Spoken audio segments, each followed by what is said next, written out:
Ban ভেতরে আসলে দেখা যায় এই গুহা আসলে পরিত্যক্ত না, এখানে হয়তো এর আগে কেউ থাকতো।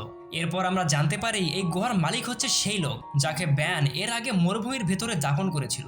ভেতরে গিয়ে তো সবার আগে সে পানি পান করে। এরপর আর একটু ভেতরে গেলে ব্যান দেয়ালে লাগানো একটি মেয়ের অনেকগুলো ছবি দেখতে পায়। ব্যানের মনে হচ্ছিল মেয়েটি হয়তো তার স্ত্রী হবে।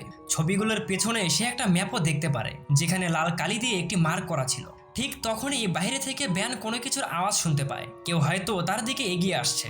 একটু পর দেখা যায় মেডিক তার পিছু নিয়ে গুহার দরজা পর্যন্ত চলে এসেছে। এজন্য ব্যান তাড়াতাড়ি করে সেই ম্যাপটিকে তার প্যান্টের ভিতরে লুকিয়ে ফেলে। অপরদিকে মেডিক ভালোভাবে জানতো ব্যান এই বাংকারের ভেতরেই কোথাও লুকিয়ে আছে। ব্যানকে মারার জন্য মেডিক বাংকারের ভেতরে মাইন সেট করে দেয় আর নিজে বাইরে চলে আসে। একটু পরেই জোরদার একটি ধামাকা হয়। বিস্ফোরণের কারণে সম্পূর্ণ বাংকার নিমিষেই ধ্বংস হয়ে যায়। মেডিকের মনে হচ্ছিল এই ধামাকায় ব্যান হয়তো মারা গেছে, কিন্তু এমনটা হয় না। ব্যান কোনোভাবে বাংকার থেকে বেঁচে বেরোতে পারে।